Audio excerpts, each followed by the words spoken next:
Jadi ada itu kan secara prestasi abang lah melampaui kelas dunia. Oh, bahkan saya luar dugaan saya benar. Mengatakan kelas dunia bukan kita, orang lain kan. Ya. Cik, 2, 3, dah mulai no. Sana baso balik jo Yuang Tabuzer Yuang tagi buruk seringnya di Pot Bungo. Hari kodun sana Yuang kedatangan seorang tamu dan luar biasa sih menurut Yuang. Di Kecen Jauh mungkin selama kau jauh. Udah mu Hendra Buana. Oke, ya. Aku gagah namamu tuh dah. Orang-orangnya gagah wah. Cerita setelah tentang nama Hendra Buana, aku sejarah hidupnya sampainya menjadi seorang seniman. Hendra Buana bukan nama sesungguhnya. Tapi? Itu nama itu nama asli Hendra. Jadi ada penambahan Buana. Buana. Gitu. Jadi sehingga sampai hari ini nama itu terpakai Hendra Buana. Itu artinya itu nama senimannya saat nama seniman. Jadi di sana tamu yang saat itu adalah seorang seniman, pelukis luar biasa, bukan hanya pelukis Sumatera Barat, tapi beliau adalah pelukis nasional yang namanya sudah luar biasa. Alhamdulillah. Nah, udah sejak bila menggunakan nama Buana di lukisan? Tahun 1982 dah. 82. Cerita bang, sekitar perjalanan karir seorang Hendra Buana sampainya menjadi seorang perupa yang luar biasa. Sebenarnya saya berangkat mulai dari Bukit Tinggi. Itu di SMP itu udah kelihatan kita ikut lomba-lomba. Lomba juara 2, juara 3 tingkat SMP, kemudian ikut lagi di Padang, masuk ke SMSR. Ada juga lomba nanti di sini rupa ini. Dapat juara 3 di kaligrafi waktu itu di pas MTQ 83. Nah, dengan adanya itu saya jadi ada spirit buat saya. Saya kepingin mau ikut benar yang dalam bentuk ya. Saya pengen kuliah kan. Seperti kawan-kawan ambil S1, S2. Saya juga pengen. Alhamdulillah saya berhasil selesai di Jogja. Ambil jurusan seni lukis. Di Jogja? Ya, Yogyakarta. Hengkang dari SMSR Padang. Ambil Institut Seni Indonesia. Kemudian berkarirlah. Berkarir sampai hari ini. Dan kita juga dalam prestasi yang baik. Ada step by step. Kalau alhamdulillah kalau seni lukis kita 9 ya. Sulit sekali nilai 9 itu. Ini kan semua dengar ini. Seni lukisnya Hendra Buana itu 9 nilainya. Di Datuk Sumbijo di sini dulu, guru kita. Dan itu termasuk payah cari nilai 9. Iya, sulit nilai 9 itu. Dan selesai juara umum 3 terbaik di SMSR Padang itu kan. Ya kan? Begitu masuk di sini rupa di Jogja juga kita di sana juga prestasinya alhamdulillah bagus. Prestasi bakat dapat, Super Semar lepas, prestasi bakat dapat, karena memang tidak ada lagi Super Semar. Dapat prestasi bakat. Nah, itu nilainya harus IP-nya 3 paling kurang kan. Untuk bisa mendapatkan kita 3,8 ya. Dapat dong. Akhirnya juga dapat lagi yang pemilihan pemuda yang ASEAN gitu kan. Kita lagi hanya 1 orang dari seluruh mahasiswa itu. Nah, ini sengaja saya buka untuk kawan-kawan seniman, spirit untuk Anda semua. Jadi yang mengatakan karya kita itu baik atau tidak itu memang bukan kita, orang teruji ya. Nah, teruji di level apa karya itu gitu. Nah, mulai dari daerah, kemudian nasional dan juga ASEAN, dan alhamdulillah saya juga ikut yang level internasional di tahun 87 art competition di Amerika. Art competition di International Art Competition 1987. Jadi kalau semuanya itu bisa dibuka di Google itu. Nah, itu membawa sebuah lukisan. Oh iya, 4 karya malah itu. 4 karya. Iya, 4 karya. Dan nah, ini kesempatan yang saya kira nggak semuanya kita dapat itu. Tapi ketika kita nggak ikut, misalnya ada suatu kegiatan, itu mungkin saja jurinya lupa sama kita, biarin aja, nggak apa-apa ya kan. Tapi ketika kita ikut, yang lain juga maklum dia itu, gitu. Jadi ada itu kan secara prestasi abang lah melampaui kelas dunia. Bahkan saya luar dugaan saya benar. Mengatakan kelas dunia bukan kita, orang lain kan. Ya kenyataannya memang ikut di dunia. Nah, iya. Betul, alhamdulillah. Untuk mencapai kiat-kiat seperti itu kan tidak semua orang mendapatkan peluang-peluang seperti itu. Betul. Itu apa yang dilakukan? Ya itu kan melalui kurator-kurator. Ada kurator, ada yang mengirim kita kan ya, kalau itu ada namanya Departemen Luar Negeri, ada kedutaan kan, itu yang urusannya. Berarti kan, bukan pribadi loh itu. Ya, urusan tapi kan negara kan. Itu kita harus punya link yang bagus pula kan. Bertepatan aja ya. Kalau tingkat ASEAN itu masih kuliah, kita masih ya. Masuk kuliah. Masih kuliah tahun 88. Wah, saya ngebayang kapan saya bisa sampai di Brunei ini. Tuh tahu, alhamdulillah. Tapi tetap ada kualitas tetap menjadi nomor satu. Iya betul. Sehebat apapun link ketika kualitas tidak terjamin kan itu, dan itu memang dasar. Dari segi lukisan, betul. Udah sebetulnya alirannya apa tuh, Bu? Orang bilang yang bilang ini alirannya Abdullah DWM mengatakan realis magis. Realis magis. Kalau yang landscape ya, tapi kalau di kaligrafi surrealis, abstrak surrealis. Sekarang lebih banyak melukis apa, Bang? Kaligrafi lebih banyak. Kaligrafi lebih banyak. Oke, dari sekian labara lukisan yang dihasilkan seorang Hendra Buana. Sulit ngitungnya, tapi setidaknya kalau untuk pameran tunggal 5 kali sekali jalan bisa. Berarti lebih dari 500 karya. Lebih dari 500 karya. Karya yang ada sekarang itu kan. Mau ditaruh di mana itu? Saya punya tempat lah ya. Ada galeri berarti. Iya, ada galeri, ada di Jogja. Dan ada Hendra Buana Art Space apa namanya? Ada namanya Miro Art Center, ada Maestro Art Space itu punya kita. Nah, sekarang saya ada di sini. Di Padang karena Covid ini. Di Padang karena Covid. Lama-lama Pak di Padang. Pas setengah bulan nih ini. Setengah bulan tak kurang di Covid. Nah, dengan kondisi yang seperti itu, ada pandemi, merasakan dampak kan? Sangat. Misalnya? Nah, misalnya ya kita nggak bisa berpameran yang sifatnya seperti yang di Padang. Tapi tiba-tiba saya di Padang lah. Kawan-kawan kok bisa pameran seperti ini ya? Angkat tangan juga saya nih, boleh juga nih, ya kan? Kami virtual, baru akan kami laksanakan tanggal 24. Pameran virtual Nusantara gitu kan, di Jakarta. Itu yang menyelenggarakan siapa? Kawan-kawan kita profesor yang dari ITB, Setiawan Sabana. Bentuknya gitu. seperti apa itu? Mereka buat ada kurator segala itu, ada dewan kurator, ada Depirus di situ, ada Setiawan Sabana, ada Arsono di situ yang ya profesor. Seakan-akan seperti pameran, padahal itu virtual. Hanya seperti kita bicara sekarang ya, kita sedang virtual legit. Sana sosok Hendra Buana di samping sosoknya yang luar biasa, yang gagah, lukisannya yang luar biasa diakui oleh dunia, masyarakat dunia. Ada satu hal menarik yang pernah Ambo dengar, dan mudah-mudahan ini hanya isu, mohon diklarifikasi. Sosok Hendra Buana yang ketika stay di Jogja itu adalah sosok manusia sombong. Masya Allah. Kenapa dibilang sombong? Kenapa dibilang sombong? Hendra Buana termasuk orang yang tidak mau merangkul adik-adik yang dari Minang, Tibo Sinan. Betul enggak? Tolong diklarifikasi. Itu salah besar itu. Kalau adik-adik tuh mau bersyukur ya, saya itu ikut pendiri Sakato itu loh. Adik-adik, 5 orang, ada Risman Mara, Saiful Anan, ada Kasman, ada Zulhelma, ada saya di situ juga ikut dirikan. Jadi sekarang yang muda, sekarang namanya Sakato Art Community. Ada jendela itu kan hanya di situ apa namanya, setelah Sakato itu ada jendela. Gitu loh urutannya itu orang Minang. Saya pendirinya lah, ikut mendirikan ya.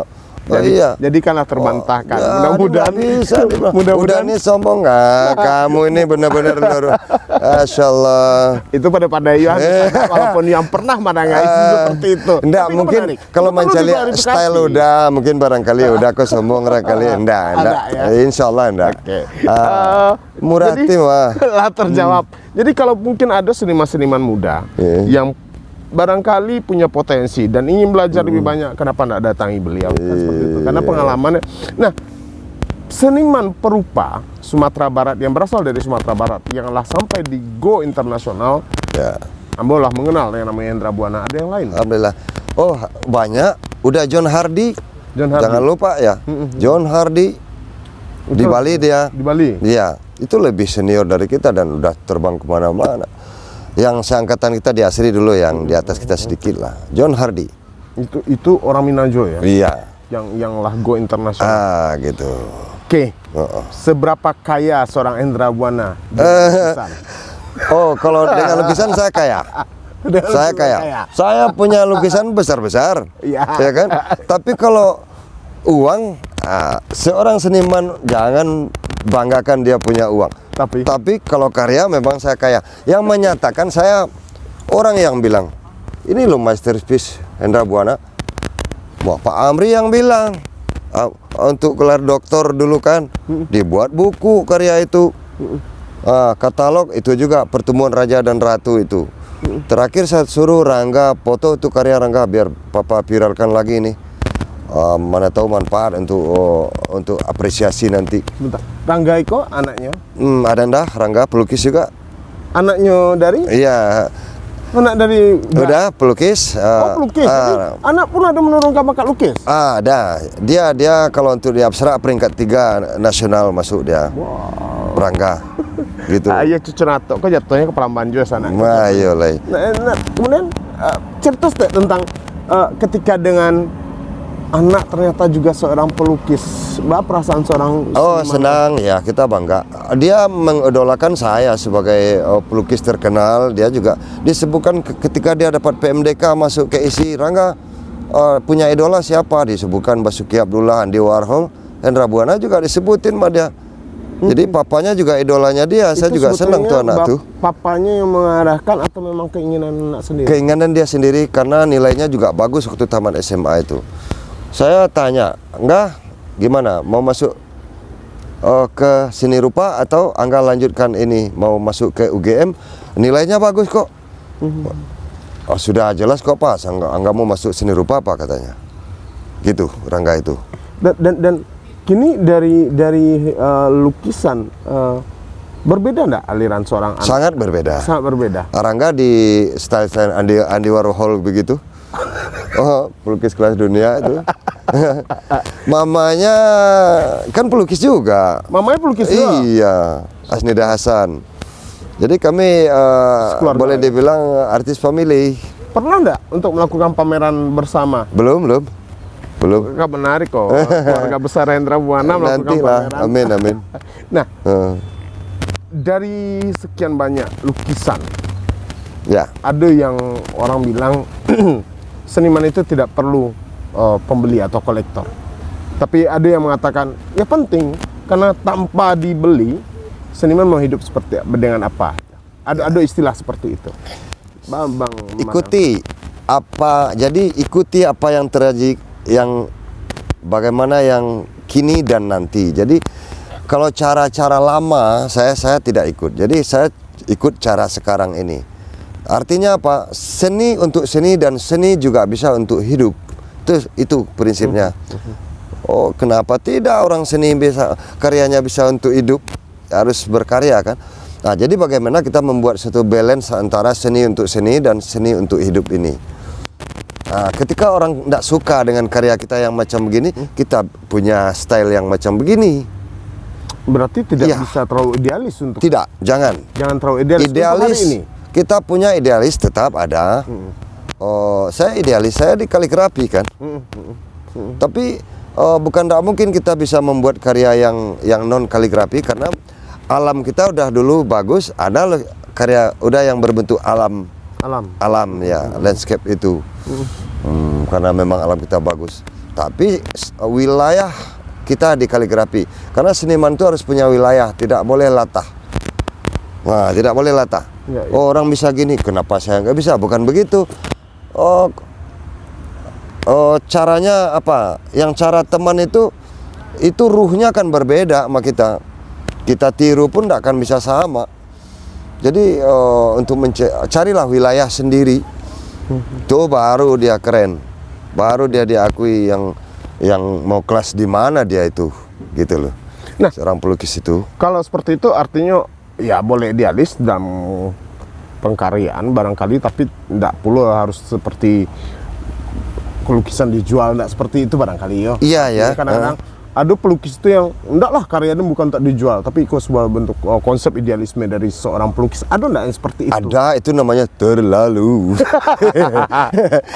Iya, hari gini, Enggak, boleh buka coki stick sana, awak nih tahu menggali.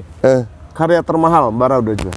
Nah, saya jujur aja, saya karena ini viral, nggak ada tersembunyi. Udah minta 1M, baru dibayar 600 juta. Oh ini saya kira bukan 60 juta nih, 600 juta nih. Dapat juga Pajero satu nih. Saya bilang, lepas gitu pernah. Alhamdulillah. Berapa? 600 juta. Ukurannya berapa tuh? Oh tapi besar. Besar. Tapi, besar. Besar. Itu berapa ukurannya? 3 kali 10. 3 kali. Jadi harga normal kan itu. Kalau adik-adik itu 2M udah kecil-kecil. Tapi gurunya juga Indra Buana, gimana sih? Emangnya ada yang kecil-kecil 2? Oh ada, Rudi Matopani misalnya. Itu Andi Wirman, itu mereka tuh kan ya adik-adik kita ya. Lukisan udah yang terjauh kini berada di mana? Wah, ya nggak tahu ya, yang terjauh paling Amerika. Amerika, Jerman, terus Iran, kemudian di Maroko ada. Jeddah ada. Nah, memproduksi sebuah karya seni, terutama lukisan, bisa udah melakukan itu dalam setahun ada berapa karya yang bisa udah lahirkan? Kalau tanya itu pas kali. Tahun 2019 kita mau pameran tunggal ini. Tahu-tahu Covid. Itu 103 karya jadi segede triplek itu berapa tuh? Itu 2019. 2019 kemarin. Sebesar ukuran triplek 122 kali 244 ya. 103. Ya katakanlah 100, yang 3 lagi yang kecil-kecil yang agak 100 biji. 2019. Ya. Tapi belum jadi. 1 tahun. Jadi semua 103 itu. Tapi belum sempat jadi pameran. Belum pameran karena Covid. Kita mau pameran April. Setahun menghasilkan 103. Setahun aja. Setahun. Karya itu di Pondok Pinang sekarang. Saya mau pameran yang resmikan sudah ada. Siapa? Hasyimnya, adiknya Prabowo. Pak Hasyim. Iya. Itu yang meresmikan. Biar beliau dengar sekarang, halo Pak Hasyim. Nah, terus itu tidak ada planning untuk melakukan pameran virtual seperti yang digarap untuk yang tunggal. Oh, saya tidak tertarik virtual sendiri. Biar aja mereka yang bikin, bikinkan aja. Itu bukan tugas kita kan. Apa beda generasi sekarang? Perupa yang baru-baru muncul sekarang dibanding di masa angkatan-angkatan udah? Jauh bedanya. Seperti Rangga, cerdasnya luar biasa. Dia pandai mempromosikan dia sendiri tanpa orang lain tahu dia begitu. Artinya anak-anak muda kini bisa memanfaatkan teknologi. Teknologinya main sekali. Wah, caranya memasukkan di Google apa itu. Kita baru main di Messenger, dia udah di Instagram misalnya kan. Oh, loncatnya jauh. Nah, itu kan dari segi menguasai teknologi, memasarkan, itu salah satu perbedaan. Sikap lagi. Sikap. Mereka cool saya lihat. Cool. Oh, cool, enggak banyak bicara. Kalau kita kan seimbang antara bicara dan kerja nih. Kalau mereka banyak diam, mungkin karena pengaruh sekarang itu ya, pada nekur aja lihat apa begini. Saya bilang ini istilahnya cool lagi nih, diam aja. Tapi karyanya keren-keren. Itu perilaku baik nggak dari seorang seniman? Wallahu alam ya. Tapi karena ini alam yang mengatur. Dengan pengaruh HP sekarang kita tuh nggak banyak lagi. Tapi ada negatifnya ada. Misalnya awak pulang ke Sumatera, mau ketemu ponaan, dia cuek aja, megang ngasih dengan HP-nya begini. Ya tegurnya kita sebentar udah asik aja dengan itu kan HP-nya. mungkin dalam kehidupan bersosialisasi. Tapi kalau ingin menyandang status seorang seniman itu mempengaruhi enggak menurut udah? Sangat lah pengaruh, sangat berpengaruh. Alat ini berpengaruh. Kualitas juga akan berpengaruh. Lingkungan aja. Jadi seniman tuh dia sangat berpengaruh lingkungan pun. Di mana dia berada itu akan sikapnya akan berubah juga. Kenapa tidak? Sikapnya pun bisa berubah dengan lingkungan itu. Masa dan periode itu mempengaruhi kualitas seseorang. Iya, betul. Masa dan periode juga. Apa planning seorang Hendra Buana ke depan? Saya hanya mau membuat surau-surau aja lah. Kita udah tua-tua begini buat surau, kemudian ada sayapnya, nanti karya saya ada sekeliling Kini kan itu masih udah. ber-KTP Jogja. Masih KTP Jogja. Tidak ada keinginan untuk hijrah balik ke kampung? Ada dong. Ada planning? Ada planning. Kapan? Oh, 1-2 tahun insya Allah udah di Padang lagi kita. Mantap. Gitu. Pariwisata nih. Yang kita pingin kembangkan pariwisata di sini. Apa tuh planningnya? Buka bocoran step. Buka bocoran step. Iya, Apa ya kira-kira? contohnya membuat pariwisata yang arahnya ke religius. Itu bidang tugas kita itu. Jadi kalau udah di pariwisata di sini jangan kerja di pariwisata, penasihat pariwisata udah di sini. Gitu dong. Kan gitu. Jangan berada di dalam Iya, instansi tersebut, iya. tapi berada di luar, tapi jadi penasehat, Iya, pemikir, penasehat, konseptor. konseptor untuk yang religius. Oke. Betul. Nah, gitu arahnya. Nah, tapi tetap dong, melukis tetap jalan. Iya, bisa dibayangkan enggak? Di Padang, di Bukit Tinggi ada patung-patung yang religius tapi kaligrafi. Kebayang enggak itu? Satu pun belum ada saya lihat di Padang. Yang adat bersandi sarak, sandi bersandi, sarak bersandi kita bulah ini. Asmaul Iya. Husna ya, Bang? Lah itu Menara Al-Asmaul Husna ya kita yang merancang. Oke. Alhamdulillah. Nah, di sana hari pas yang wawancara di beliau di Port Bungoko, itu adalah hari spesial buat beliau karena beliau ulang tahun. Nah, barang mu apa? 58 nemu gini. 58. Tapi kalau sama nggak 35. Itu kan tadi contoh, Umur udah senang-senang lain kan. Umur beliau 58, tapi beliau masih punya semangat 35. 35 masih punya semangat. Dan Amin. selamat ulang tahun. Oke. Udah, Indra Ya, Buana. sama-sama. Nah, Dun sana, Oke, sama-sama. seorang seniman besar asal Sumatera Barat, udah Hendra Buana, lah masuk di Port Bungo, kita tunggu yang lain yang menginspirasi. Lah. Cik 2 3. Lah, habis anak. Lah. No, lebih.